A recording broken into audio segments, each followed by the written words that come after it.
Hi, I'm Daisy, and I grew up in an orphanage run by the scariest nun alive, Sister Magdalene. But it wasn't so bad because I had my best friend Ava and many other kids to play with every day. Sister Magdalene's coming! Yep, that's her, the Queen of Punishments, our not-so-loving guardian. Too late! I saw you! 10 push-ups, all of you! Daisy, you get 20. What? That's not fair! Oh, talking back? Make it 50. She hated me the most, probably because I was the only one who had the gut to call out her shady behavior. Like that one time she gave us a meal fit for ants. Sister Magdalene, our food is really small. We're low on food. That's funny. I saw a whole food truck last night, with men unloading grocery boxes into your silence! But it was too late. The other kids started a riot, and she had to drag out the stash she tried to hide, probably planned to sell. After that, she didn't just dislike me, she declared war. Extra chores, extra punishments, and zero mercy if I sneezed the wrong way. But I refused to let her break me. I held on tightly to my dreams. Dream number 1, visit Disneyland. Dream number 2, become the world's coolest detective. I was already a pro at sniffing out secrets. One time, I helped Ava catch the person who kept leaving stinky socks on her pillow. I got 3 cookies and a standing ovation. But first, I had to leave this orphanage. I just needed one kind family to adopt me. And that was something Sister Magdalene tried to make sure never happened. Every time someone wanted me, she'd scare them off with lies. She talks too much, you'll never sleep. She fights other kids. She led a riot last week. One by one, each couple would change their mind about adopting me. One time her lies failed, she resorted to something more sinister. It happened when I was 16. This nice-looking lady came in seeking to adopt, and she picked me. As usual, Magdalene started with her barrage of lies. Her? Oh no, she eats like a truck, naps like a sloth, and stuff goes missing when she's around. Lies! They're all lies! She even paints disturbing things. I love it! I'm an artist too! You're special, sweetie. Call me Mom. Mommy? I thought it was finally happening. A real home. A real mom. But Magdalene wasn't done ruining my life. Paperwork and all that boring stuff had just been completed, and I was about to leave when Magdalene burst out from the orphanage doors. Stop her! She stole from us! Before I could process it, she stormed over and ripped my bag open. Wads of cash I had never set my eyes on spilled everywhere. Thought you'd sneak out with our money, huh? Told you she steals. I was too mortified at the obvious setup to speak. And just like that, my new mom hightailed it out of there, without me. I cried for hours. Another opportunity to have a family gone. I swear, I'd never steal. No one will ever want me. You're not staying here forever. One day, one of us will get out, and we'll come back for the other. Promise? She tied a handmade bracelet around my wrist, a tiny woven thread, but it felt like armor. It became the most important thing I owned, a symbol of the worst day of my life, and the best friend who pulled me out of it. I swore to never take it off, and never stop hoping. But months passed, and no one ever came for us. I started to believe that maybe Magdalene had won, until fate finally remembered me.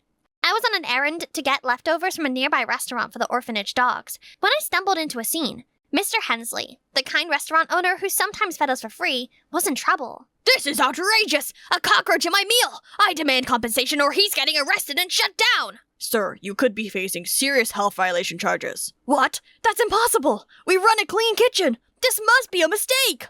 Not my business, but you only noticed the cockroach after you cleaned your plate? Who are you? Just someone with working eyes, and a nose that can smell a scam. Just then, my keen eyes noticed something crawling out of the inspector's shirt pocket. A cockroach! Aha! So that's where it came from. The health inspector tried to defend himself, but the truth was already clear. You're under arrest for filing a false claim and wasting police time. This appears to be a setup. Sorry for the trouble. You just saved my business. Maybe even my life. You're from the orphanage, right? Sure am.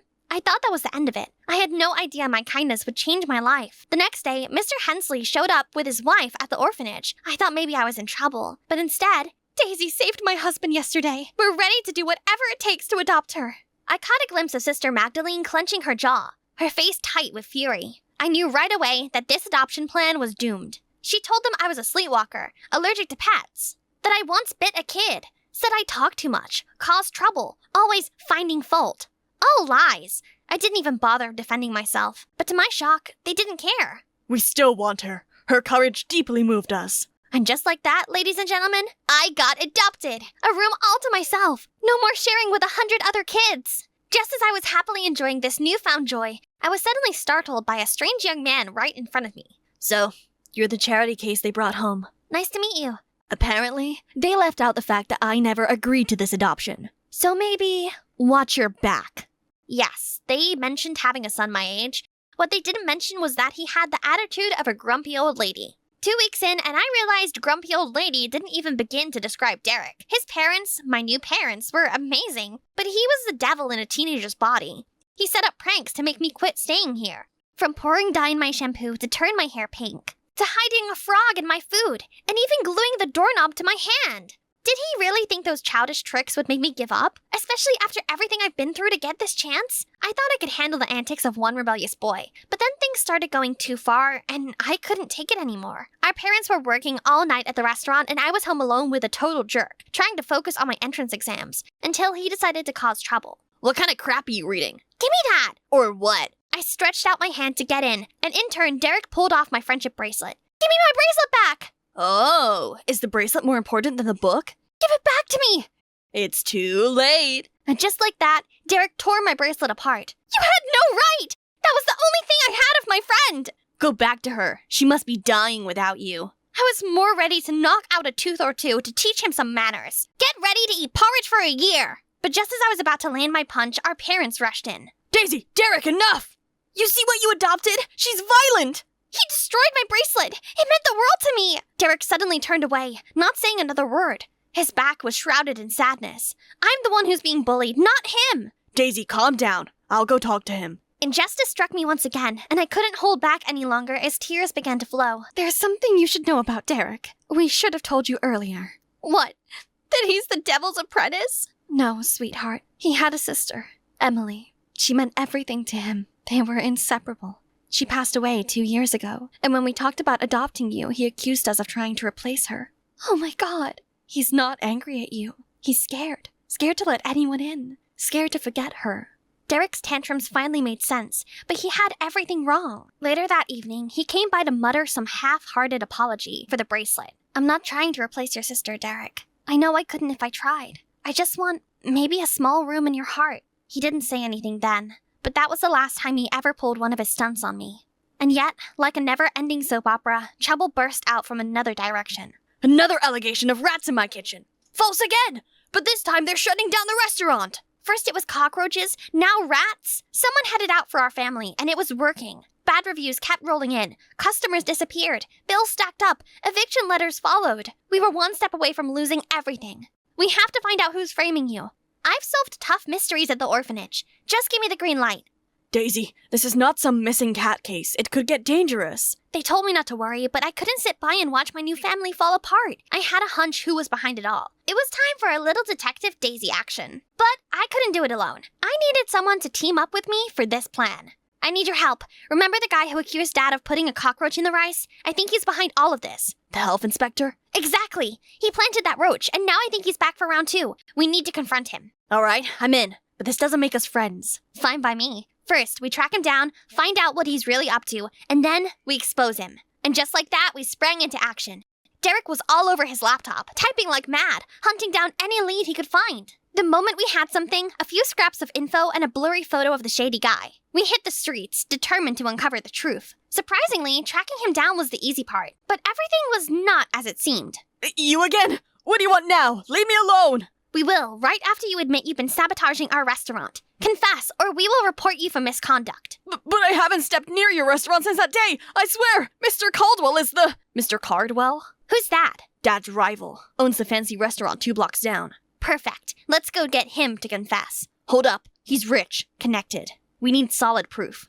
Don't worry. I've got a plan. Next up, Mr. Cardwell's office. You've been trying to destroy our dad's restaurant. Bad move. You can't just waltz in here and accuse me. What do you even have on me? We're not guessing. We know. I marched up and slammed a thick stack of documents onto his desk. And we have it all recorded in this folder. Copies of emails, voice notes, receipts tying you to fake complaints, including your little health inspector buddy.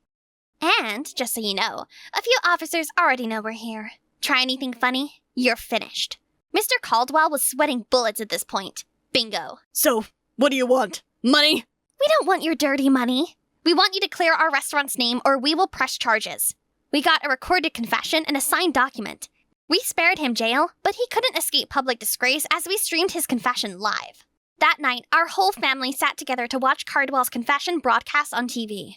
You saved us. Again. Just doing what any good daughter would do. But wait, how and when did you get all that evidence? Emails, recordings, receipts? I didn't. I was bluffing, but I knew he was guilty. Laughter filled the room as my family watched the evidence I used to catch the criminal. Seeing their long-lost smiles made me feel at peace at last. Remember that time I messed with you? But seriously, I'm so glad you're my sister. That was the moment Derek truly accepted me. And somehow, news of our little undercover mission went viral. We even got interviewed on the news, and I took that time to speak out against Sister Magdalene's mistreatment of the kids at the orphanage. Let's be real. No child should have to live in a place that treats them like they're invisible. It's time for change. The entire room burst into applause, cheering me on for having the strength to uncover the dark secrets that had long been buried. Sister Magdalene was investigated and made to offer a public apology. I'm so ashamed of myself. I'm begging for forgiveness from everyone I hurt. Daisy, if you're listening, I promise I'll change. And then she was taken away by the police. From that day on, life at the orphanage grew brighter. The children were now cared for by a kind-hearted nun and finally received the love and attention they had been denied for so long. Ava and I remained as close as ever. Every night we'd chat and share the little stories and moments that made up our day. By my 17th birthday, Dad's business was booming again and he threw me a big party. I even got to invite Ava from the orphanage. You've given us so much, Daisy. For your courage, make a wish. Anything. I'll make it happen. The first thing that came to my mind was Disneyland, but even though I didn't have my bracelet anymore, I could never forget my promise. I wish for Ava to be adopted. She's been my sister through everything, and I'm not leaving her behind. Done. You will get that. And a trip to Disneyland as a family. Wait, what? We're going to Disneyland, Daisy! Finally, my dream had come true. I found a new family who truly loved me, and my best friend had become the sister I always wished for. I couldn't have asked for anything more. We made it, Ava. Well, what are we waiting for? Let's go meet some Disney princesses. I learned that we should never forget who stood by us. Sometimes you put others first, the universe gives back even more. Ever feel like your family is cursed? I live with my grandma, my mom, and my older sister. I'm surrounded by women, but not one man. It must be a curse, because my grandparents had a terrible marriage, and my parents' marriage was a total fail too. So this made my mom and grandma super sensitive around men. They thought all men were dangerous and always warned me and my sister not to go near boys. I'm Gemma, by the way, and my sister's name is Lacey. She's the sweet one, who always listens to what mom and grandma say, and I guess you could say I'm a rebel child. Most of my friends were boys, but of course, my family didn't know that. Whenever I spoke about my friends, I pretended they were all girls. Otherwise, my mom would probably kill me. Even though I was surrounded by male friends, when it came to love, it was a whole other story.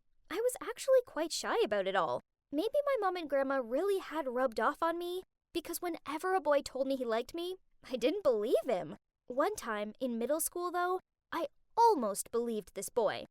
He said he had a huge crush on me, and would even die for me. He would literally sit outside our front door from morning to night, waiting until I agreed to be his girlfriend.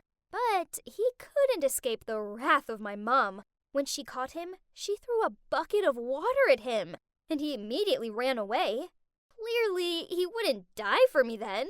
There were other boys who also said they couldn't live without me, but I still see them wandering around alive and well, so I guess my mom and grandma were right. Men are a bunch of liars. But there were always exceptions, and my exception was Brett. Oh, dreamy Brett.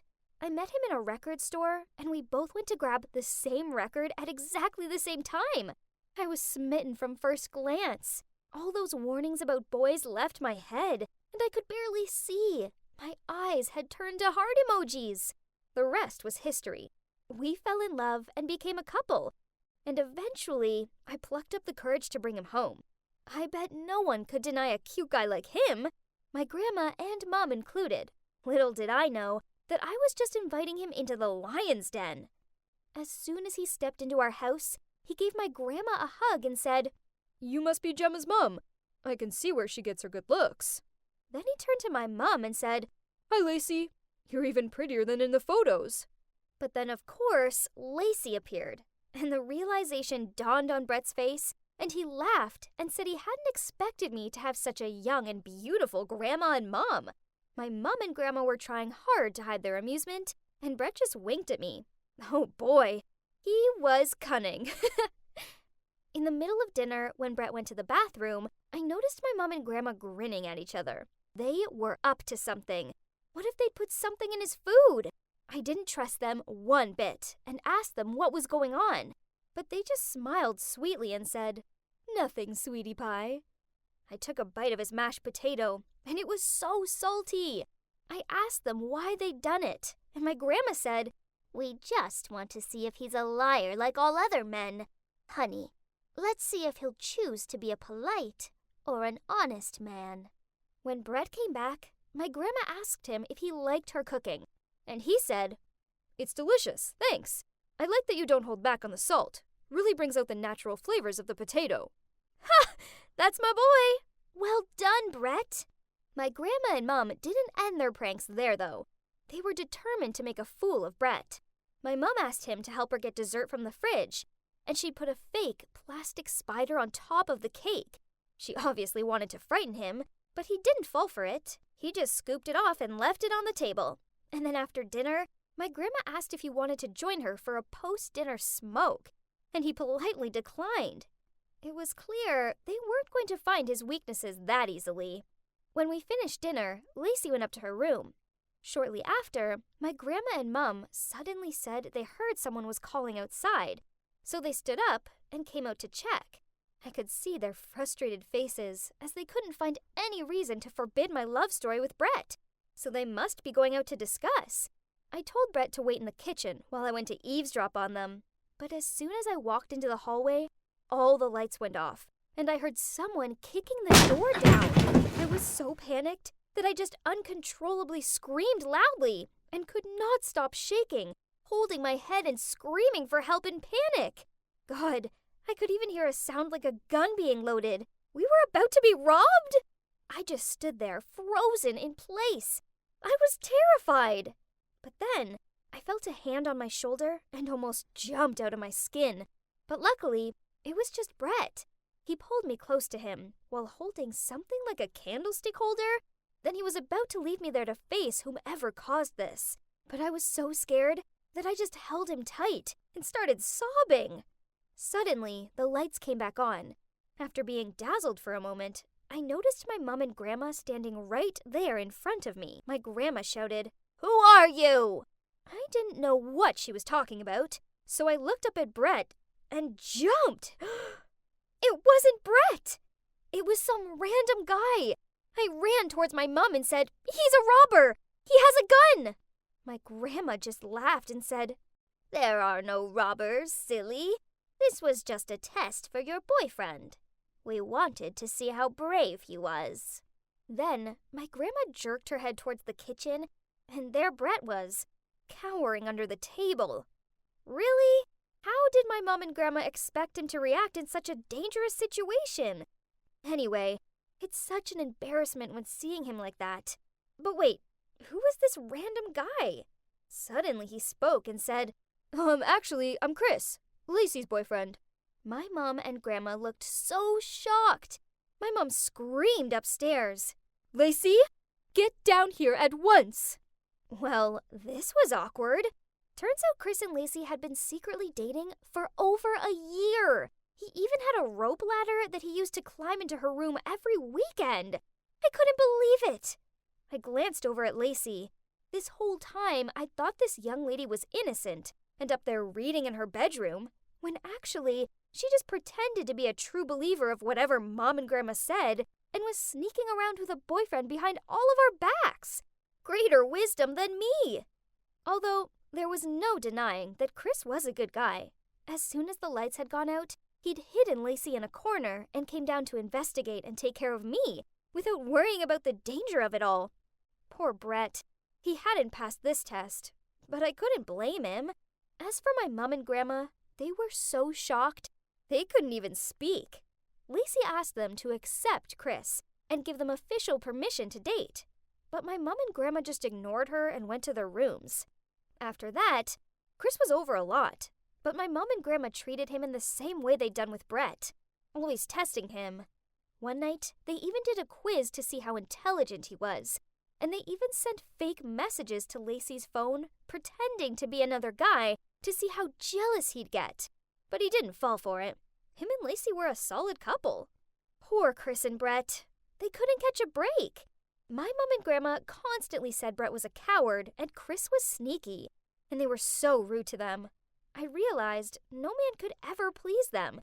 Their pasts still haunted them, and their prejudices were so extreme.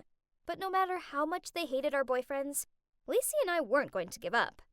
My grandma's birthday arrived, and Lacey and I said we had a big present for her. Grandma's response was, "Girls, the only present I want right now is for you both to dump those boyfriends of yours. That's the only thing that will make me happy." Lacey smiled and said, "Sure, Grandma, anything for you." Then she pulled out a pregnancy test and said, "But Grandma, I'm having a baby with Chris. If it'll make you happy, though, I'll break up with him and raise the baby by myself, just like how you raised Mom, and how Mom raised Gemma and me." My mom and Grandma looked like they were going to pass out. And before they could say anything more, I continued, "Brett and I will break up too, although I want you to know how much I love him. If you'd prefer me to be lonely for the rest of my life, I'll do it, because like you always say, men are poison. In fact, I've decided to become a nun. I'm quitting school, and I'll leave for the monastery next week." At this, my mom burst into tears and grabbed my hand and said, "Baby, no, don't choose such a lonely path. Stay with us." My grandma was also crying and hugging Lacey, saying, "Sweetie, don't be stupid. Your baby can't grow up without a dad. Chris is an amazing guy. Don't listen to me. He's great. I'm so sorry." So, there you have it. Lacey and I are still with Chris and Brett, and we couldn't be happier. Mom and Grandma have accepted them, and dare I say it, they're even nice to them now. There's just one small problem, though. How is Lacey going to explain the fact that her belly isn't growing? Wink, wink. Looks like my mom and grandma aren't the only ones good at testing people. It must run in our family.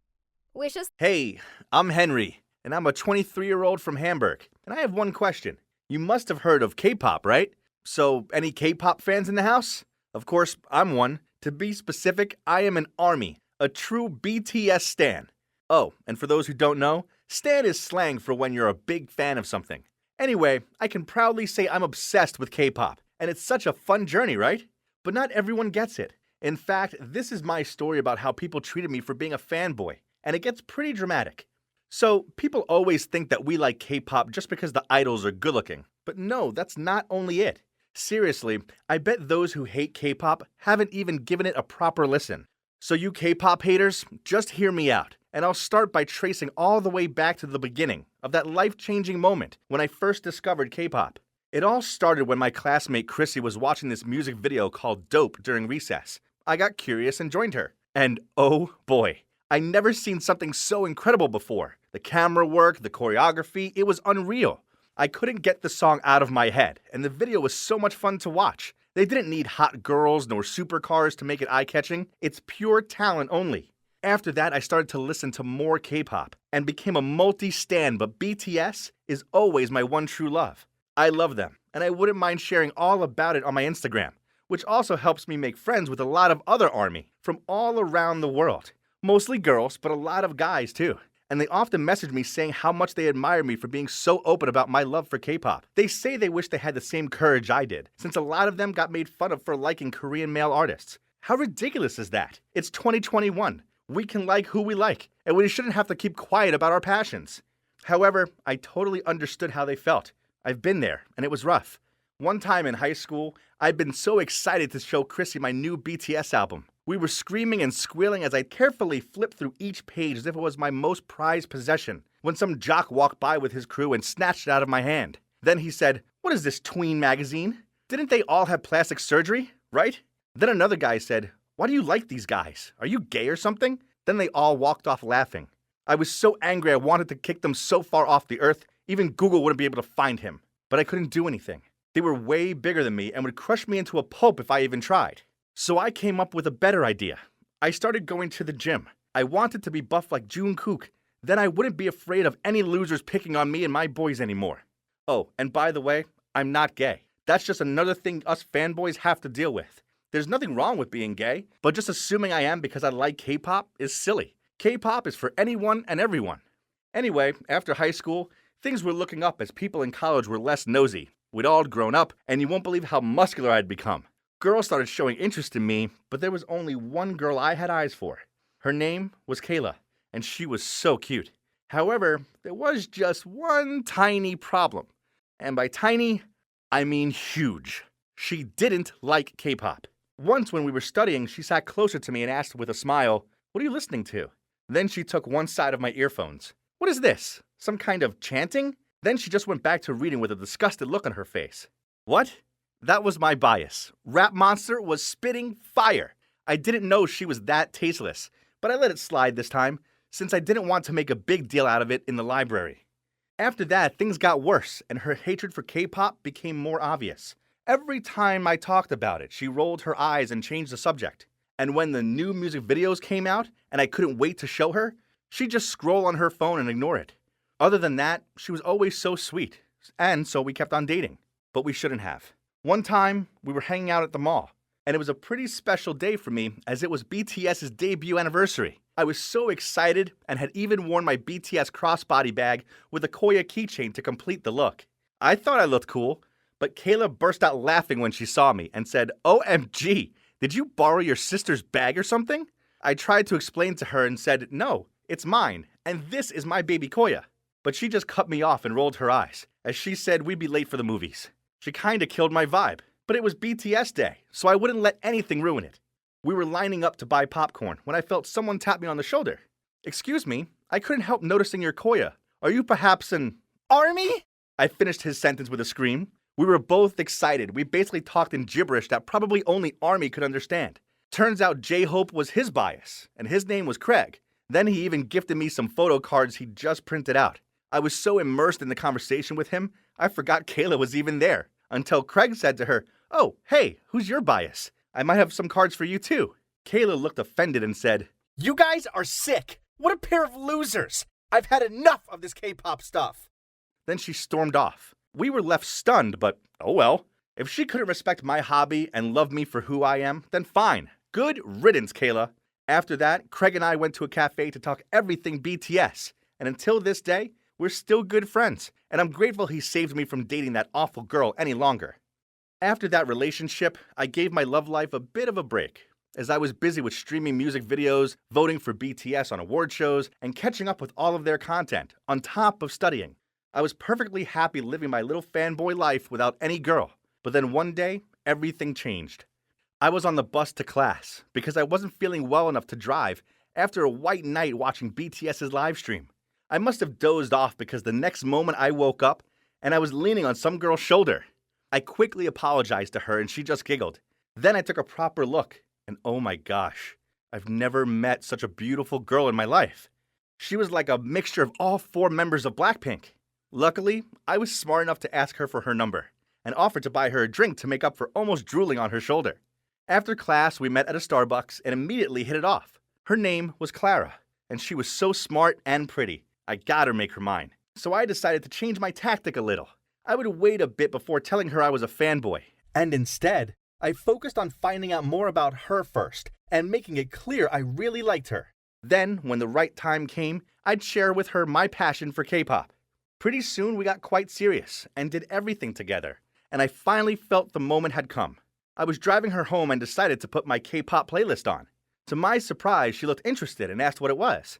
I told her how much I loved it, and then nervously asked her, "Are you really okay with it? Because usually when I tell people, they make fun of me." She just smiled and said, "Okay, now it's my turn." Then she put on some death metal, which almost made my hair stand on end. She laughed and said, "I know how you feel. Death metal isn't everyone's cup of tea either, but hey, we're allowed to like whatever we want, right? I respect that you love K-pop." Oh my gosh, could Clara be any more perfect? I can't wait to show her my room too. But unexpectedly, on the night I invited her over, her face changed as she saw all my posters and merch. I showed her my collections, my dolls, my pictures, but she just smiled and stared at me. Then she took my hand and said, "Henry, This is really cool, but don't you think it's a bit much? I know you love them, but you should maybe start spending your money on stuff for your future, too. Then she told me she wanted to go home. Can't deny that I was hurt, but I knew that she's the one for me, and she just needed a little time to really understand that this was more than just a hobby for me. So I was determined to get her to like K-pop. I started sending her songs and recommending her some Korean shows to watch. Once, I even pretended I was taking her out for a picnic, but I took her to an army fest. Clara went along with it all, but she didn't seem too interested. Then came the best news ever. I found out BTS was going to have a concert in London. I was desperate to go and told Clara about flying there for the concert, but she said, "Henry, isn't that the same day as our marketing contest? There will be headhunters there and everything. You can't miss it. This is your chance to secure a good job." I didn't care and replied with a joke, "But I've been waiting to see them my whole life. This is a dream come true. Who needs a job when you have BTS? I'm going to London, baby." But Clara didn't laugh. In fact, she got super angry and started shouting at me saying that I was so immature and that if I didn't grow up soon, she couldn't be with me anymore. She was even crying, saying she needed a responsible man who was thinking about his future as she stormed off. After that, she gave me the silent treatment. I was stuck in a dilemma.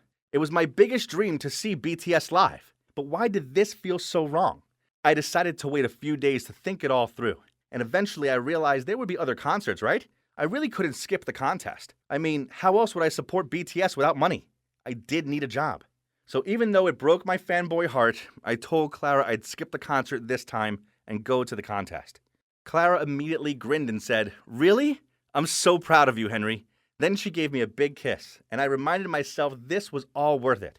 And at least I still had my girlfriend. But suddenly Clara started speaking again. "Henry, there's something I need to tell you. Actually, Professor Geller has told me that the contest has been put off temporarily. So this was just a test." Then she said she just wanted to see if I could figure out my priorities. She loved how passionate I was about K-pop, but everything needed balance, and she wanted to make sure I would take other parts of my life as seriously as I took K-pop. Then she handed me her phone and said, "Look." I couldn't believe it. It was 2 tickets to the BTS show. She'd bought them for me. I was so happy I burst into tears and couldn't stop hugging her. I thought that was the happiest moment of my life. But the BTS concert was, especially as Clara was by my side.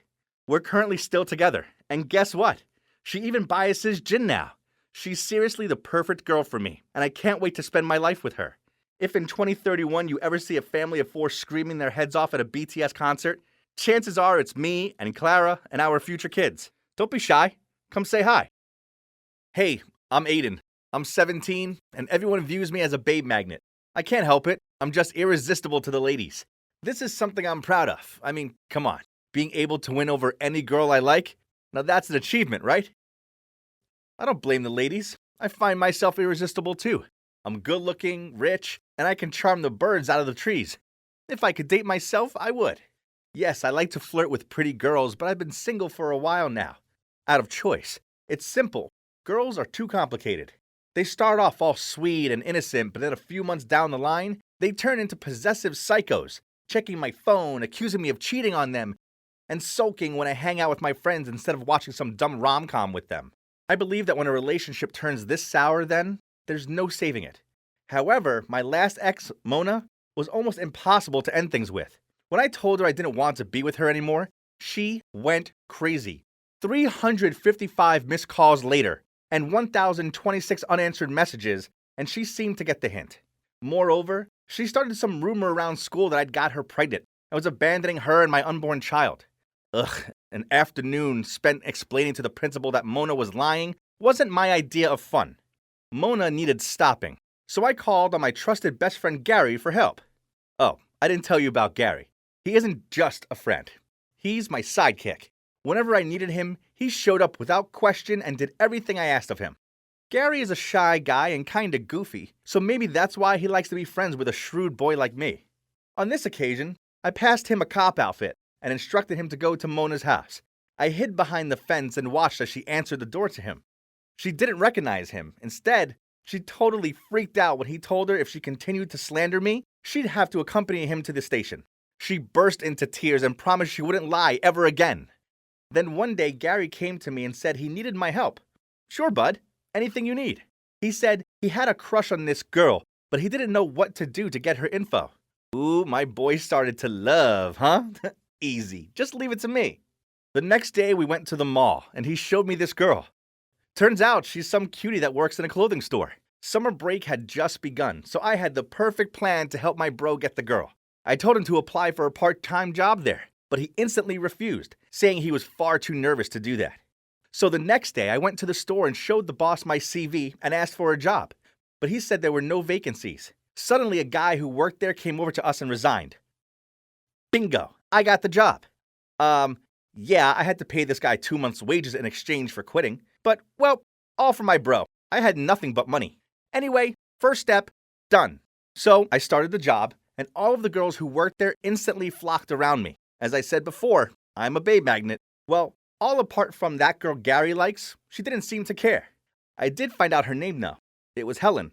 In the following days, I spent a lot of time just trying to talk to Helen to get to know her, but she kept ignoring me. I knew I needed to step up my game, so when I found out she was working overtime, I seized my chance. When I was packing things into storage, I purposely dropped the box on my boss's head when he walked past. Don't worry, it wasn't heavy. He wasn't very happy about it and made me do overtime. Result: great. It was just me and Helen alone in the store. She looked exhausted, so I passed her some water and said, "Are you tired? Just go home. I can cover for you." She looked at the glass of water and smirked. "I'm fine. Aren't you tired of chasing me and getting nowhere? I know what kind of boy you are." Then she got up to continue working and completely ignored me. Once again, I failed. Time for plan B. I convinced Gary to pretend he was famous and come into the store. I told him to pay some girls to ask him for autographs and pictures when he walked in. The plan was he would ask Helen for advice. She would be very interested and fall for him. A perfect plan, huh? Yeah, it didn't go so well. He showed up looking like some sort of circus clown. I told him to dress brightly, but it didn't mean he should dress up like he'd stolen a rainbow. None of the girls he paid to pester him showed up, so he just stood there awkwardly and Helen didn't look very impressed. This silly guy. Did I really have to do everything for him? So I came up with plan C. I decided to kidnap her. Just kidding. Actually, I took her to the beach. We only had a morning shift that day, so when we finished, I waited for her outside. As soon as I saw her, I pulled her to the car waiting there and told my driver to go. She wasn't best pleased and threatened to call the cops. I told her to relax and enjoy the day, because she'd worked so hard. In the end, she stopped yelling and told me there better be ice cream. We played with water, found some seashells, normal beach stuff. Her mood got better and I could feel like she was being more comfortable with me. Then we sat on the sand and watched the sunset. I saw Helen look at her watch, then look at me. "It's getting late. Home time?" "Sure, but hey, how about next time we get you a new watch? Yours is ancient." She shook her head. "No, it's fine. My dad gave it to me. He used to be a great man, but when I was 9, he turned to drink. One time, he went home and hit my mom. He left after that, and I've not heard from him since." After a brief silence, I said, "Do you miss him?" She looked sad and said, "I do, but I don't know if I forgive him. Every time I think of him, I look at this watch. My dad carved my name on it by himself." I comforted her. "Well, don't think too much. I understand how it feels to lose a loved one. My mom passed away when I was little. I live with my dad, but he gives me only money instead of his time. He doesn't take care of me like your mother does for you."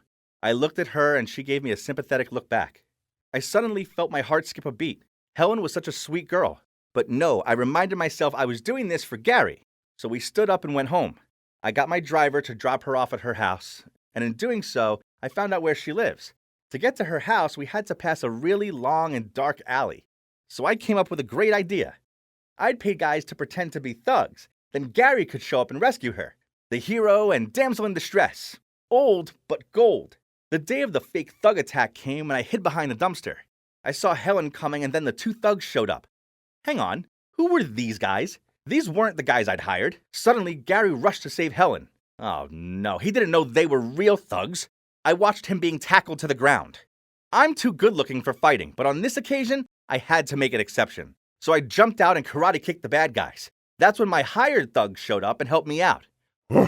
What good timing. Gary and I took Helen home. Before coming inside, she looked at me with grateful eyes and said, "Thank you so much." I put my hand on Gary's shoulder and forced a smile. "Oh, not at all. I was just passing by and then I saw this brave guy helping you." Then she smiled at me and went into her house without looking at him once. Gary signed, Thanks, bro. I replied, I'm sorry, buddy. It failed again. Then to my surprise, Gary said, it's okay. I think I have to give up anyway. I have no courage to see her ever again. But I could see the way she looked at you. I know I've been beat. But you had a crush on her. Don't give up. Don't worry. Letting go doesn't mean giving up, but rather accepting that there are things that cannot be. And you, give her a chance and try to be serious this time. She's a good girl. That night, I thought about what Gary said. Turns out he was right. I did have feelings for Helen, and I needed to tell her. The next day, I walked up to her after work and started stuttering out a bunch of nonsense. But then I saw someone walking over to us. Mona. She looked at me and said, well, look who's got a new girlfriend. Then she turned to Helen. Hey, be careful with this one. He likes to trick girls, then dump them. Don't love him too much or else he will call a cop to your house and break up with you like he did to me. Helen stared at me in shock. Is this true? Then, when I remained silent, she burst into tears. I knew it. I knew you were a jerk, but I still fell for you. I tried to hold her to calm her down, but she kept pushing me away. Then suddenly her watch fell off, and I heard a crunching sound. I'd accidentally stepped on it. I picked it up, and it didn't work anymore. She screamed at me, how could you? You know how much this watch means to me? I didn't know what to do, so I ran away. I know I'm a jerk, but I was going to fix this, starting with the watch. I wandered to a second-hand market looking for a watchmaker, and my search led me to a house owned by a cranky man. He refused to help me at first, but then when I pulled the watch out, he stared at it and said he would help me with one condition. The next day I gave Helen the watch and asked her to forgive me. She angrily took it off me, but looking at it, she seemed confused when she saw it was fixed. How? She asked me. I went to see someone, and that person also wants to apologize to you. I gestured for her to turn around. The watchmaker stepped out, and Helen's face fell. It was her dad. She yelled at him, why are you here? I knew I needed to defuse the situation, so I said, when I went to fix this watch, he recognized it and begged me to help him talk to you. He still loves you so much. Helen's dad said, Helen, I just want to apologize to you and your mom. For the past 7 years, I've been so lonely. Please forgive me so I don't have to live in torment anymore. So, after a long conversation, they finally reunited. Helen agreed to forgive her dad only if he went to her house and apologized to her mom. As for me and Helen, well, she shyly thanked me after that, and of course she forgave me. I told her I loved her and she laughed, punched me in the arm, and then told me she loved me too. So we're now an official couple. I may be a babe magnet, but I'm now very much a one-woman man. Don't worry, ladies, as my main man Gary is still available for dates, and he's a catch. Hi, my name's Baron, and I'm 17. I guess that every student has at least one teacher that they hate, right? In my case, it's my PE teacher, Mr. Green. You're probably wondering why, so here we go. I'm an academic kid, and the sporty way of life just isn't for me. I actually enjoy studying, especially anything math and science related. I just don't understand why the school forces me to do PE. Spending hours jumping about in a sweaty mess just seems pointless to me. I could be using this time to read a coding book or something. I wasn't built for sports. I was the skinny kid who turned bright red just thinking about running. Then during one torturous PE lesson, I couldn't jump over the horizontal bar at the boys' height. So the teacher lowered it to the girls' height for me, and worse still, I still couldn't jump over it. Humiliating. And after that, some small-brained boys nicknamed me Miss High Jump. Ugh, how annoying. Just when I thought it couldn't get any worse, in steps a new PE teacher, Mr. Green. Honestly, he was quite popular at school, as he was good-looking, muscular, and was a national medalist in the pole jump. Whenever he appeared, girls' squeals would be heard across the hall, and boys kept following him to ask about his diet and workout plan to get six-pack abs. Meanwhile, I couldn't stand him a bit. What's so good about that Hulk guy? Once I even spotted him checking out his reflection in his stopwatch. Pathetic. Mr. Green made the PE class hell. He always made us do these stupid exercise routines. Then when I messed up, he corrected me in front of everyone. It was so humiliating. Then he said, Baron, I get that sport is your weakness, so let's practice more and then you'll get bigger. Firstly, I didn't want to bulk up. And secondly, his actions made me a complete joke to my classmates. Why was he so strict with me? Was it because I was the only one not staring at him with gooey eyes? Great, as if it wasn't bad enough being called Miss High Jump, now I had Mr. Green to deal with. So game on. It's time I hit him where it hurts, his appearance. I snuck into my mom's room and took one of her red lipsticks. Then I smeared it on his red whistle. And as expected, after blowing it, His lips were fully covered with red lipstick. It was so funny. Not so much Mr. Green anymore, more like Mr. Red. Everyone was laughing, but no one told him why. Seeing his confused face was so hilarious. But then he went to the bathroom and seconds later he shouted. I rushed to see his reaction, and OMG, it was priceless. However, catching me grinning at the bathroom door, he seemed to know who's to blame. Oops. After that, he was stricter with me. He always made me lug the training equipment for the whole class. Yes, only me. So I decided to get my own back. I poked some small holes in one of the tennis balls, then filled it with black ink. As expected, when he hit it, all the ink inside went on his face and clothes. Ha! He looked like an octopus. Of course, he knew it was me, so I ended up with a week's detention, but it was so worth it. That's when Mr. Green got determined to make my life a misery. He forced me to run extra laps on the field, and made me attempt hurdles that I was never going to clear.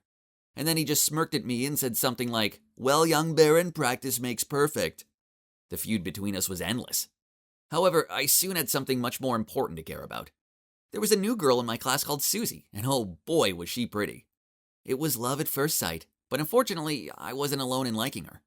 Whatever, the other boys might have the brawn, but I had the brains, so I spent hours thinking up ways to impress her and to make her mine. I don't have a lot of experience in this sort of thing, so I turned to romantic films for help. And I quickly learned that girls loved soppy gestures, so I put a love letter in her locker. I even sprayed some of my mom's perfume on it. Girls like fragrant things, right? But when she opened the locker door, dozens of letters like mine fell out. Another time, I brought her some cupcakes. I planned to get to class early and leave them on her desk. Only when I stepped in the classroom, her desk was already covered in cakes, chocolate, and drinks. It was like stepping into a candy store. I needed to change the plan. I'd have to think big if I was going to impress Susie. So one day, I asked some friends to go up to Susie and annoy her. And then when she freaked out, I would swoop in to protect her. You know, like a hero. Everything was going according to plan, and I was about to run over and save the day, but then Mr. Green suddenly appeared. He scolded them and even threatened to report them to the principal. They were scared to death and immediately ran away. Mission failed. I was about to leave when suddenly I saw Mr. Green grab Susie's arm and whispered something to her. Whoa, what a slime ball. Susie looked really annoyed, but he didn't give up. I was so mad I ran over there and yelled at him. Let her go, or else I'll report this to the principal. Then, to his surprise, I grabbed her hand and led her away. After a while, I turned to Susie and asked, "Are you okay?" She smiled and said, "Yeah, thanks for helping me." Her bright smile drove me crazy. I stammered, "You're welcome. If he pesters you again, just tell me." And could you believe it? After that day, Susie and I became closer. She even texted me whenever she had problems with math, physics, or other subjects. See? Brain always wins. Then the following week, during another torturous PE class, I noticed Mr. Green trying to hand Susie a bottle of water. She wouldn't take it from him, but he kept on trying to pass it to her. What a weirdo. Fueled by love, I ran over to them, grabbed the water bottle, then said, "She doesn't want it, so leave her alone." I led her over to the fountain to calm down. Then seeing how sad she looked, I said, "Don't worry, I won't let him harm you." She turned to me and replied, "It's okay. I don't think he means anything by it. Maybe he just cares about me." I interrupted her. "No, he isn't a good guy. He wants you." She laughed and said that I got it all wrong, but I still felt worried, so I said, "Today after class, let me walk you home." At first she refused, but I was insistent, so in the end she agreed. After that, I walked her home every day after school, and guess what? It turns out we got on so well. Time zooms by when I'm with her. I guess I should be thanking Mr. Green. It's because of him Susie knows who I am. But nah, he's a jerk. How dare he bug Susie? He was way out of line. He needed to be stopped. So one day I went to the sports hall where Mr. Green was arranging equipment, approached him and said, "I know you like Susie, but she doesn't like you, so please stop disturbing her. If I report this to the principal, you'll lose your job." He continued to sort out the equipment, then smirking he replied, "It's not any of your business." This made me so mad, so I yelled at him. "It is my business, as I love Susie and I'll protect her at all costs." He laughed. "You're not in a position to talk to me about this. Come back when you're Susie's official boyfriend." What? How dare he say that? His words played on my mind, so that evening I decided to go to Susie's house to confess my feelings towards her. However, as soon as I arrived, I saw Mr. Green standing in front of her house. He grabbed her hand and hugged her. How dare he? Anger took over me as I quickly ran over, pulled Susie away, and then to my surprise, I punched him in the face. I don't know who was more shocked, him or me. Ouch, my hand hurt. Before I could say anything, Susie shouted, "Dad, are you okay?" "Dad? What was going on here?" I froze and stared at them. "Baron, what are you doing? You've got it all wrong. He's my dad." "What? Mr. Green was Susie's dad? Well, she could have told me that earlier." We went inside and Susie got the first aid kit and patched up Mr. Green's nose and my hand. Then she told me the truth. Turns out her mom and Mr. Green used to date back in high school. But then her mom fell pregnant with Susie. He freaked out and refused to be part of their lives. So her mom moved away with her. But now they were back in town and Mr. Green was apologetic for how he'd behaved and wanted to be a father to her, but she was struggling to move on from the past and forgive him. Whoa. I couldn't believe I punched my crush's dad in the face. Talk about embarrassing. Although he looked more humiliated at the fact than me. A skinny boy with no athletic ability had actually made his nose bleed. That night I couldn't get a wink of sleep. Now Susie would never want to see me again, and Mr. Green would hate me even more. Ugh, it was a huge mess. After that, I tried to avoid Susie at school. As for Mr. Green, he stopped being so strict on me. Was he scared of Miss High Jump's punch now? Ha. Okay, I know, I shouldn't joke about this, but let me have a laugh. This man has just ruined his chance with the love of his life here. Then one day when I was tiredly walking back home, someone patted my shoulder. I turned back and saw Susie. To my surprise, she said, "Hey, you promised to walk me home. Are you breaking your word or something?" I stammered. I thought you hated me, so..." She smiled and said that her dad didn't blame me either. In fact, thanks to my punch, they talked properly and now understood each other more. She leaned her head on my shoulder and said, "Baron, thanks for always protecting me." Whoa, this day couldn't be better. The girl of my dreams didn't hate me, result. But I'm still scared to death of her dad. So basically, there are 2 missions that I need to complete. Firstly, I need to apologize to Mr. Green. And secondly, I need to improve my grade in PE class to impress him. The second mission sounds near on impossible, so wish me luck, as I'm gonna need. Sometimes in life, we do things we might not be proud of. But honestly, if I had to go back and do it all again, I wouldn't change a thing. Please listen to my story and let me know if you think I did the right thing. It's been a crazy ride. I'm Delilah, and I grew up as an orphan. When I was only 5 years old, my parents were arrested as they belonged to some kind of mafia. I didn't have any relatives, so I was sent to an orphanage. I was too young to really understand it all. I just thought my parents were so busy with work, they didn't have time to take care of me. But later, I understood that my parents were bad people, and that they'd often hit me and even starved me whenever I was naughty.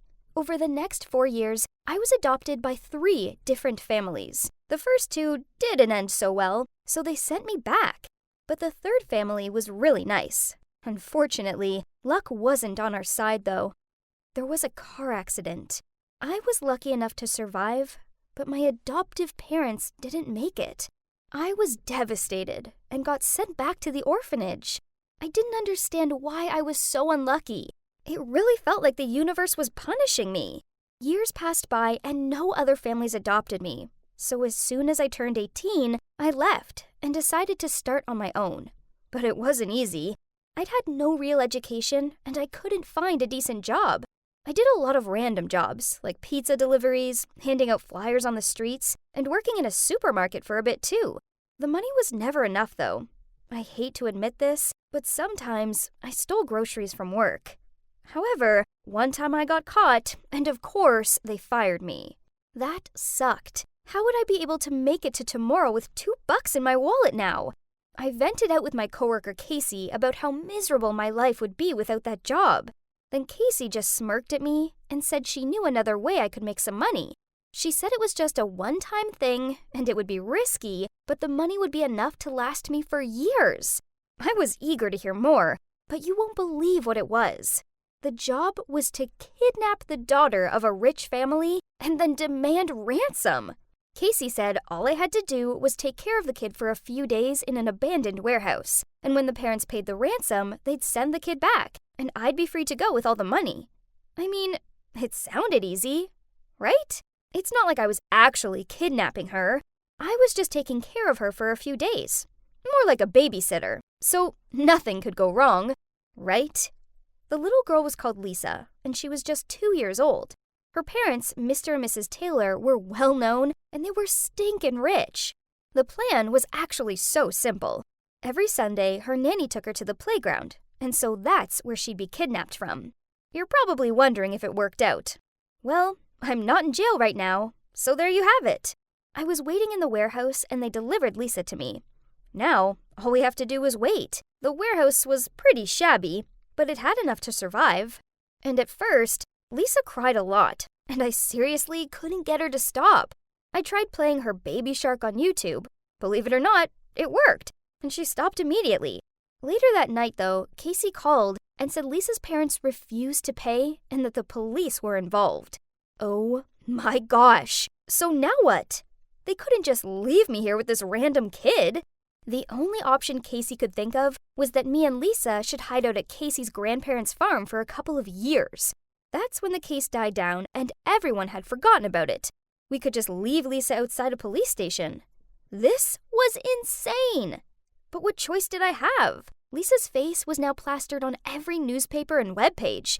Also, not to mention the fact I knew nothing about raising a kid. What a disaster! But hey, at least I'd get to move to a farm.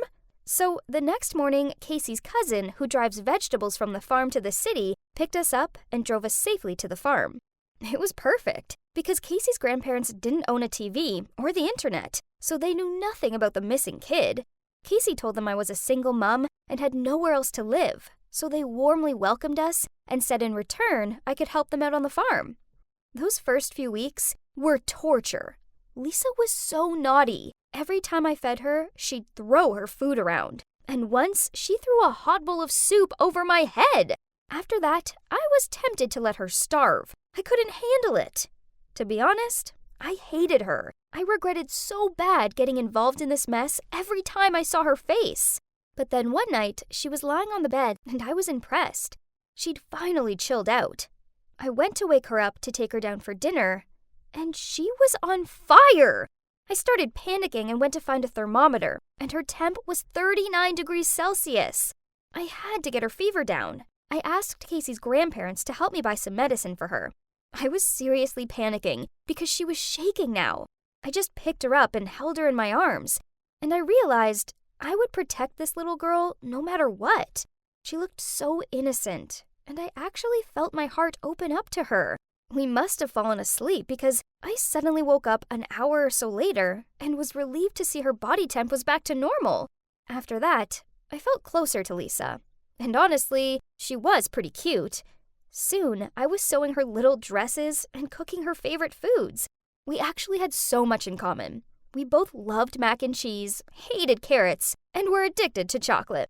Pretty soon, a year had flown by, and Lisa was starting to speak. And then she started to sing. And oh man, she's the most adorable thing on earth. Then one day, she turned to me and said, "Mama." I almost cried. I felt so happy, but it wasn't right. I had to give her back to her parents. She didn't deserve to live a life away from them, like I had with my parents. So I did something crazy.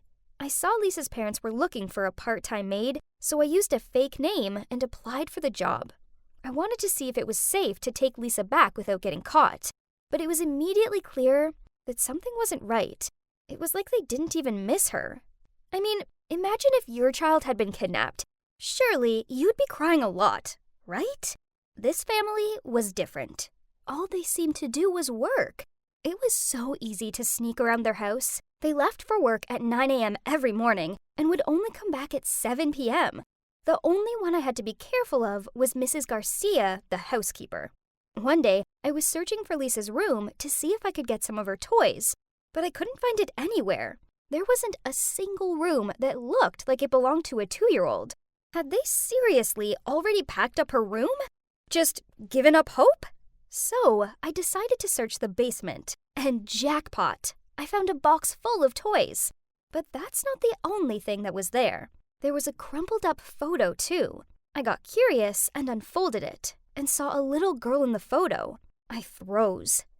That little girl wasn't Lisa. She was about 5 years old and looked familiar. It's like I've seen her before. Could it be? Is that me? But why did Lisa's parents have a photo of me? Suddenly, Mrs. Garcia appeared and said, "What are you doing down here? I knew there was something fishy about you. I'm going to call Mr. Taylor." She quickly took out her phone and was about to dial his number. I grabbed it from her, but oh man, this old lady was strong.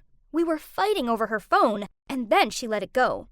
She looked shocked and pointed at me, then in a trembling voice said, You are Delilah, aren't you? I was stunned. How did she know my real name? Oh God, she must have known I'd kidnapped Lisa. I was probably about to go to jail. But then she continued speaking, and I thought I was going to faint. Lisa's parents were also my biological parents, which made Lisa my sister.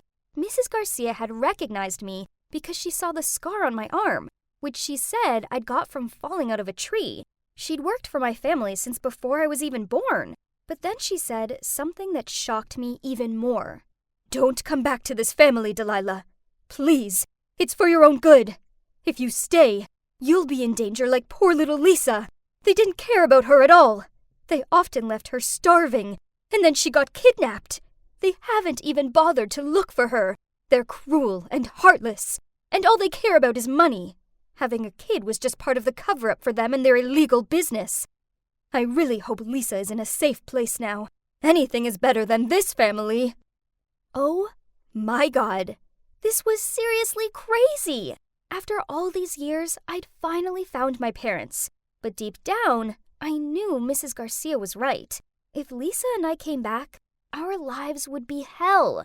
Before I left the room, I asked Mrs. Garcia one last question. Did my parents look for me when they got out of jail? Mrs. Garcia shook her head sadly. Let's be honest, though. I knew the answer before I even asked. So I went back to the farm and continued to take care of Lisa. Now that I knew she was my sister, I loved her even more and promised myself that I'd give her the life she deserved. It's been 10 years now, and we're doing great.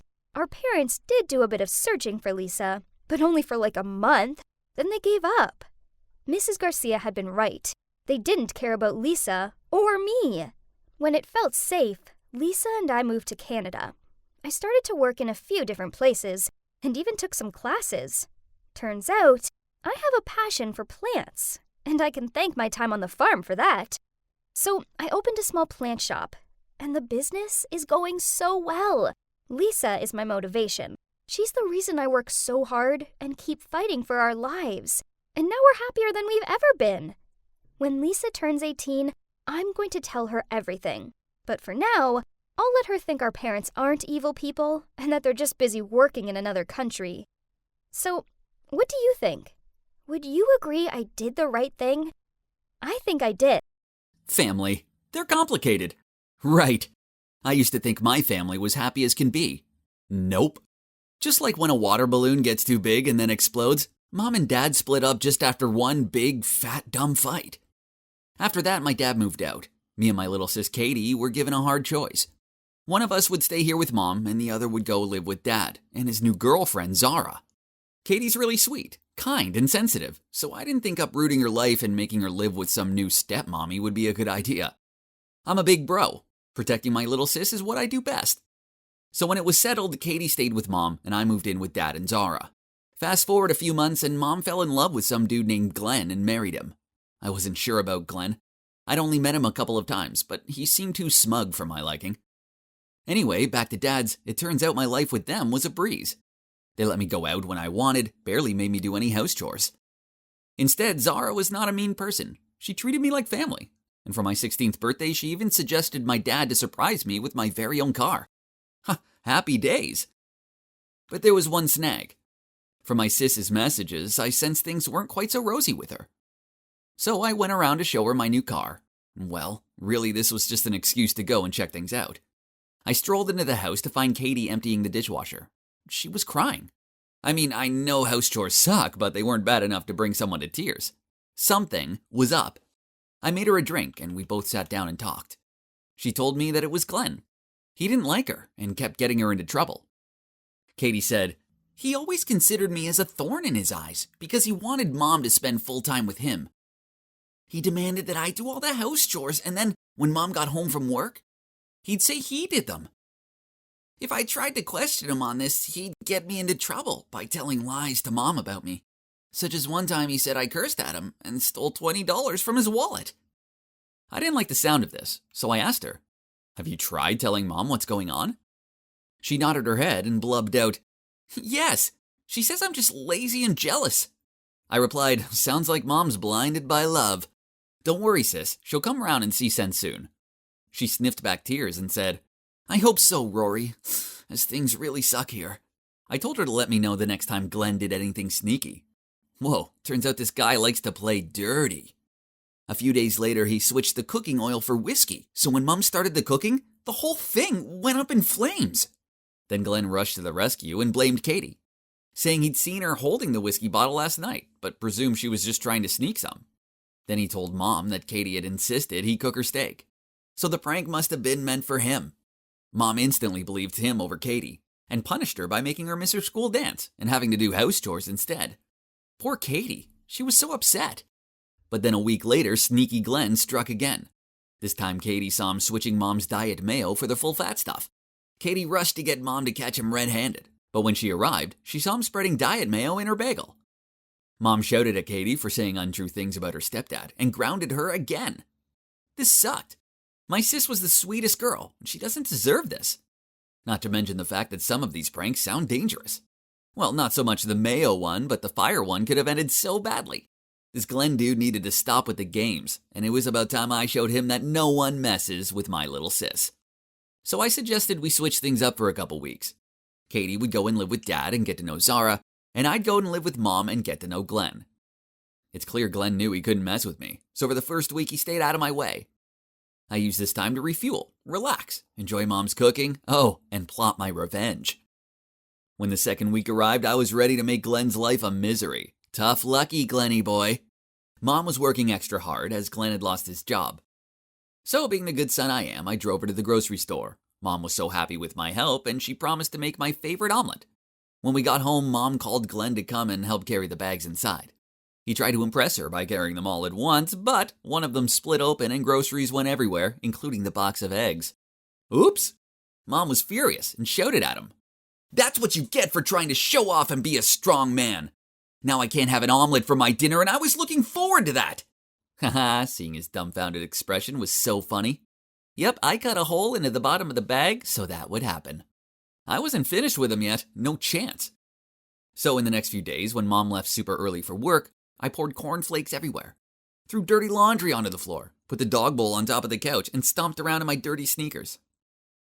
I even took the breakfast Mom had prepared for Glenn to school with me, so I knew he'd wake up hungry. Then spent all day having to tidy up my mess. Ha! Naturally, Glenn wasn't happy with me, so when I got back from school, he forced me to mow the lawn. This guy looked so tired spending the entire day clearing out my stuff, so fine by me. As when Mom came home and saw me, I gasped for breath and said, "I had a busy day with schoolwork, but Glenn still made me do all the chores. I'm so tired, Mom." Mom rushed inside and found Glenn watching cartoons. Then she yelled at him, "You're home all day, so why don't you mow the lawn instead of making my son do it? I had to go to work. My boy had to do the chores. So what exactly is your role in this house?" Glenn was speechless. It didn't end there, as Mom was so mad she made him sleep on the couch. Glenn avoided me after this, but that wasn't enough. I had to make sure that he'd leave my sis alone. I needed to make Glenn realize that his jerky ways were wrong. I knew Mom and Glenn had a piggy bank in their room for their future kid fund. So when they weren't around, I snuck into their room, smashed open the piggy bank, and hid the money in Glenn's jacket. That night after dinner, I asked Mom if I could borrow her headphones. So she went into her room to grab them. Just then, Glenn grabbed his jacket and was about to go somewhere. The moment he stepped out the door, we heard a frantic scream upstairs. It was my mom. She must have found the broken piggy bank and ran downstairs, yelling at Glenn. He stood in the doorway confused, but then she checked his pockets and voila! There was the money. She angrily waved it in front of his face. "What's this, huh? You're gonna go out spending the savings for our kid, right? You're making no money, so stop ruining everything!" They took their argument outside, and I went up to my room and watched through the window. Suddenly, a car pulled up, and out stepped this well-dressed girl. Oh wow, it was Katie.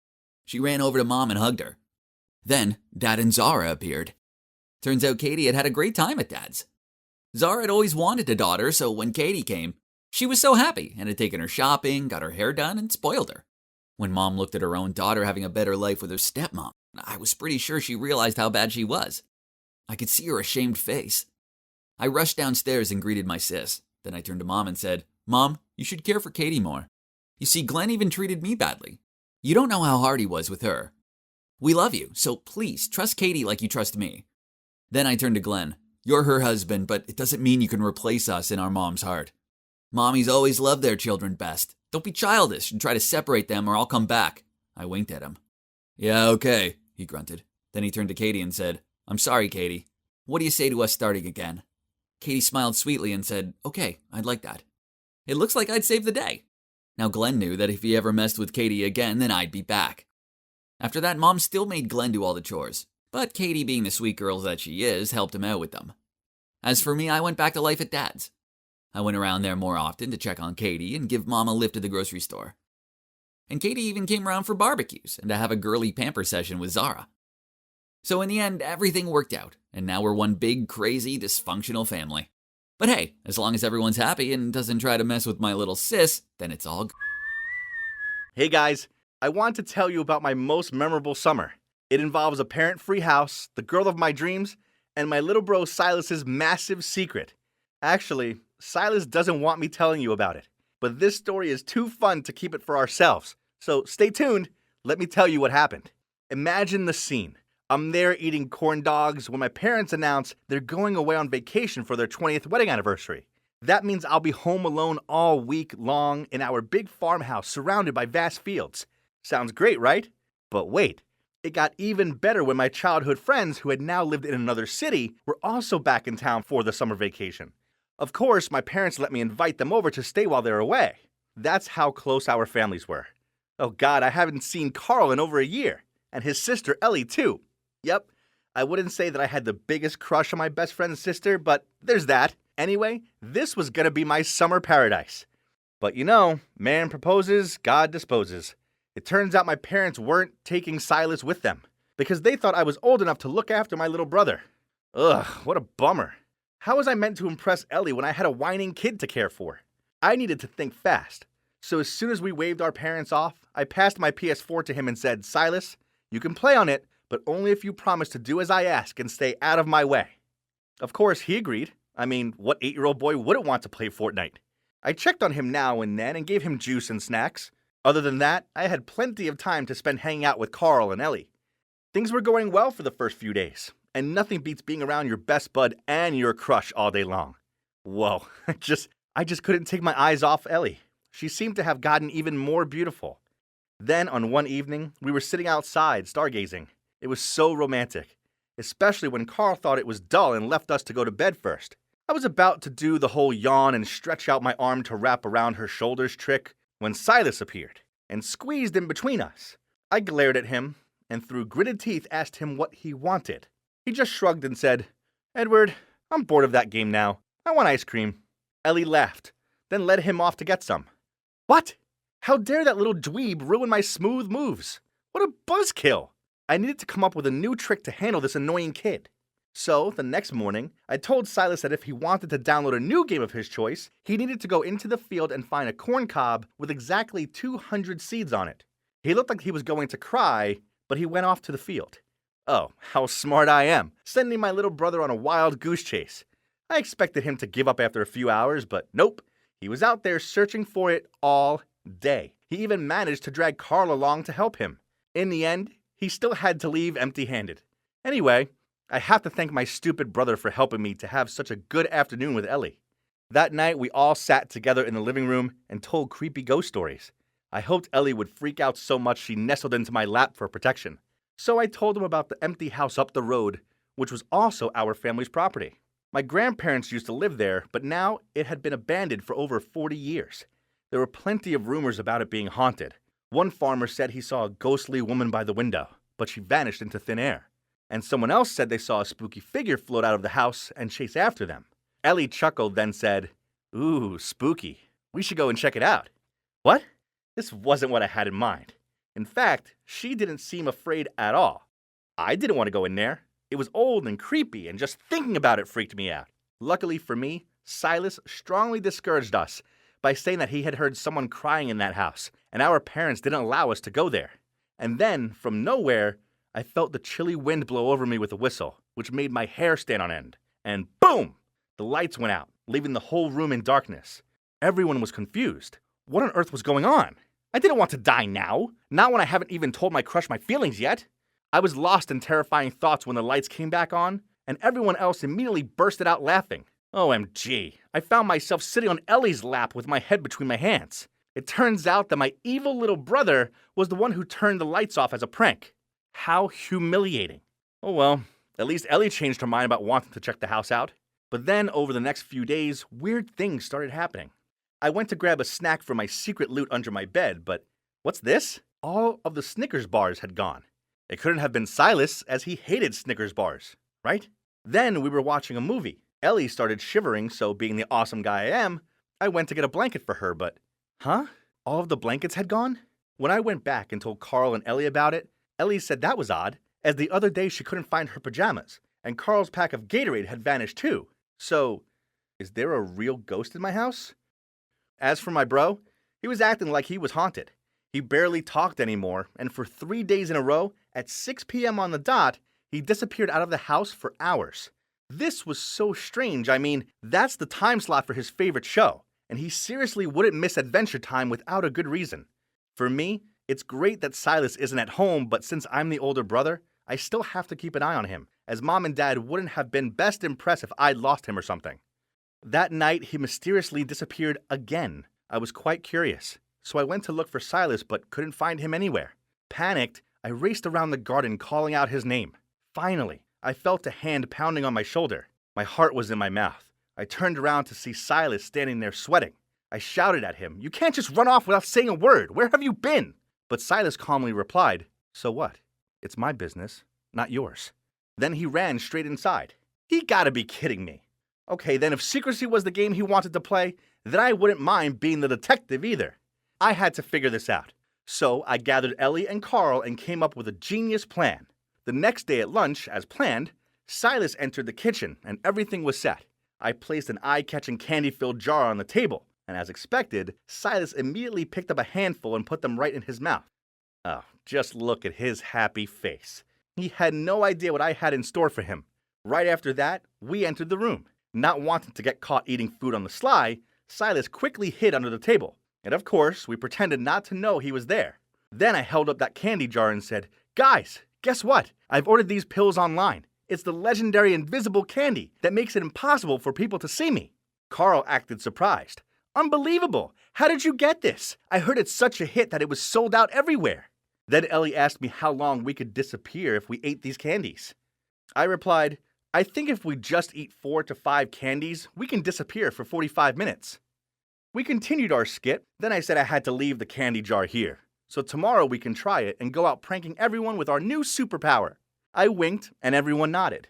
Now, where did Silas go again? I asked, and everyone shook their heads.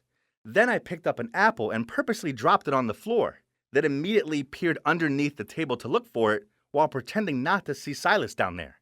He looked absolutely amazed, trying not to make any sound. Now Silas thought he was truly invisible. He crawled out, then did all sorts of funny things in front of us, from dancing, shaking his butt, and cartwheeling across the room. It was so hard to keep a straight face and ignore his existence. Then, at 6 p.m., Silas left the house with a backpack on.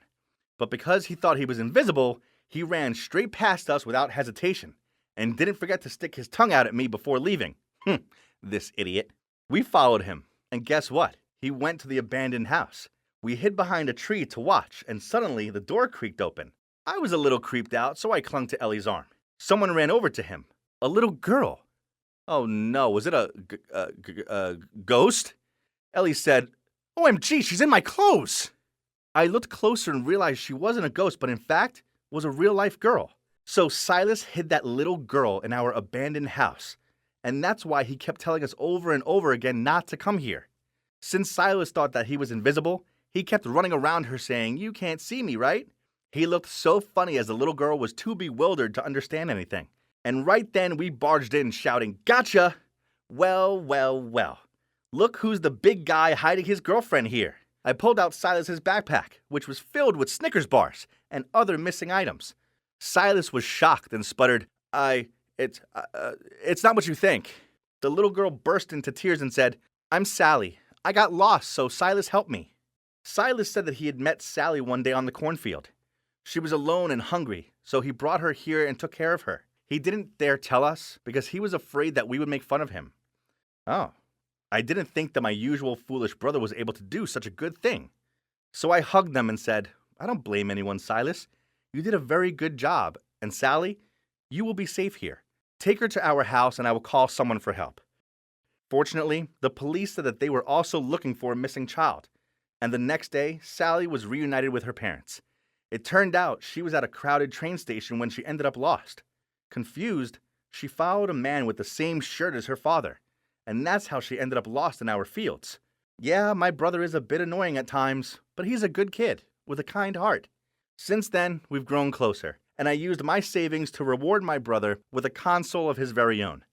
As for me and Ellie, well, let's just say our relationship is still in the friend zone for now, but Carl might have noticed something, and he didn't seem to oppose it, so just give me time and wish me luck. I am who I am, but you're just too selfish to accept it. And also, you love the person you created in your fantasy, not me. So, I think we should end it here. It's for the best. So, that's me, there, yep, the blubbering girl. And the boy, that's Edward, the love of my life. I knew this would happen, as it said as much in both mine and Edward's horoscopes. It'd been written in the stars. How unfair was that? It all began on a normal, sunny day. I started it as I always did, by reading my horoscope. My eyes widened when I saw what it said. Today your paths will cross with your soulmate. Oh, my days, this was it. I was finally going to meet my Prince Charming. I was so excited that I had to skip to my step as I made my way to school. Oh, by the way, I'm a Taurus sun and Pisces moon. I understand that not everyone's as clued up on these things as I am, but basically, this means I'm a shy girl who's timid around strangers, but I have great empathy towards others. However, my main trait is that I daydream to escape from reality. The one problem with being a daydreamer is that other people were constantly telling me I should be louder, brasher, sassier. Ugh, no thanks. That isn't who I am. Seriously. They should borrow all you need to know about your star sign book and look it up, or go and find a Leo. I trust my horoscopes so much that I live my life by them. In fact, horoscopes have saved me on more than one occasion. For instance, there was this one day I refused to go to class at all cost because my daily horoscope said, you may get caught up in an accident at work or school, so proceed with caution.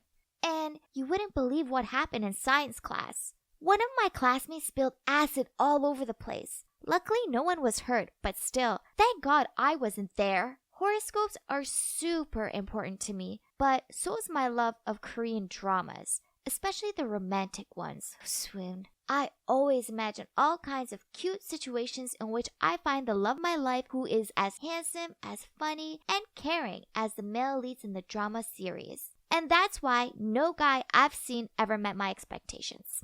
But my horoscope said it's going to happen, so I was adamant that it would. I wondered what he'd look like and what star sign he'd be. Surely he had to be a Cancer, right? We would accidentally bump into each other, fall in love, overcome all difficulties together, and live happily ever after. This was so exciting. I was daydreaming by my locker when I overheard some girls whispering about a new boy named Edward. Curious, I squeezed myself through the crowd and oh my God. This guy had a face like a Greek Adonis. Could he be my prince?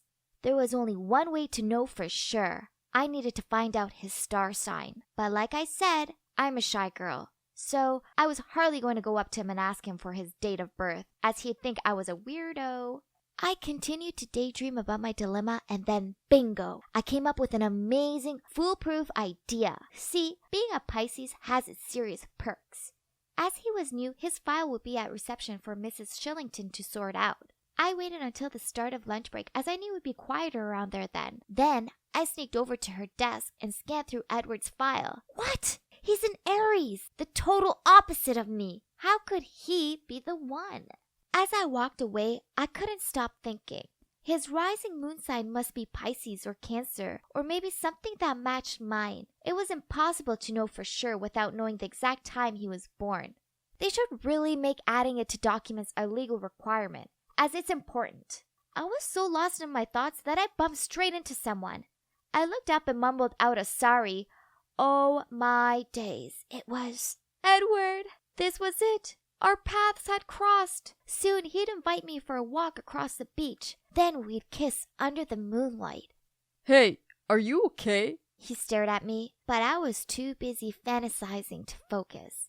I think I may have been drooling a bit. So he put his hands on my shoulders and started shaking me. Hey, you're okay, right? I finally snapped out of it, blushed, and muttered out, "Yep, I'm fine. I know I'm a pretty girl. Hey, us Pisces have a natural-born charisma. Plus, I was having this blushing look on. How can any boy resist this cutie?" So I wasn't all that surprised when Edward said, Good. You had me worried there for a minute. I'm new here and don't really know anyone. He itched at his neck. So, do you want to go grab a coffee after school? Besides, it'll be my way of apologizing for not looking where I was going. I gave my sweetest smile and said, Sure. We arranged to meet at this nearby coffee house. I know I told you I'm a quiet person, but surprisingly, Edward and I just clicked. We shared a muffin and he told me meeting me had been the best part of his day. He even asked for my number before I went home. Yay! Oh, I also found out what time he was born. I rushed home so I could look up his star sign, and as I expected, his moon and rising sun is Cancer, a total match with me. From that day on, we started texting and calling loads and even saw each other every day. It was great, until one day. He asked me if I wanted to be his girlfriend. Oh my god, of course I wanted to. Everything was going exactly as I imagined it. But that's when it also started to get messy. Okay, so my horoscope obsession means I talk about stars, planets, the moon, the sun, and the personalities of each zodiac a lot. I know this drives him bonkers, as he's such a skeptic. One day in his horoscope, it was written that he should take it easy today and avoid strenuous exercise. But Edward had an important basketball match at school. I begged him not to participate, but he wouldn't listen. He said it was absurd. The team needed him and he couldn't let them down on a whim. I was frantic with worry that he was going to break his leg or something. I couldn't let this happen, so I put some laxative syrup in his water bottle. A few spoonsful would be enough, right? But I think I may have poured a little too much as he disappeared into the restroom for hours. Oops.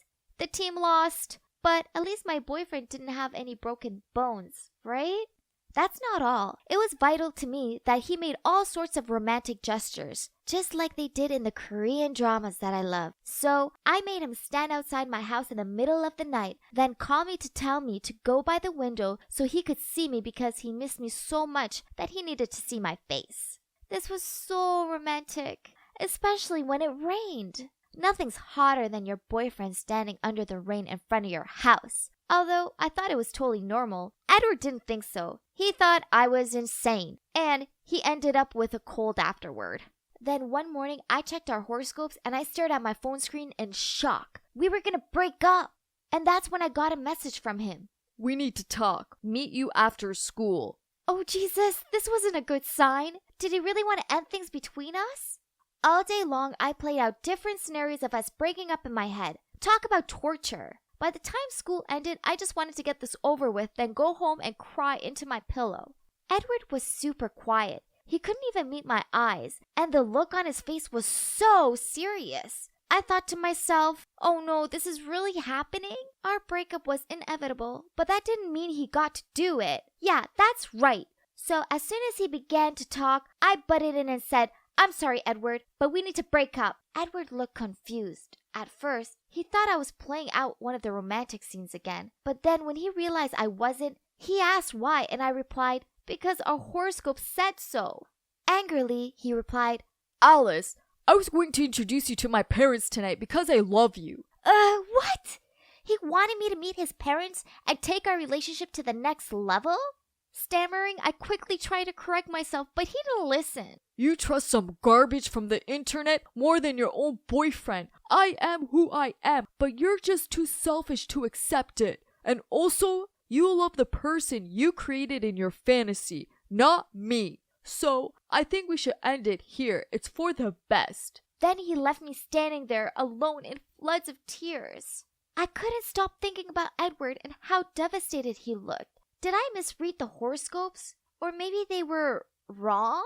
I love him and he loved me too. We were meant to be, right?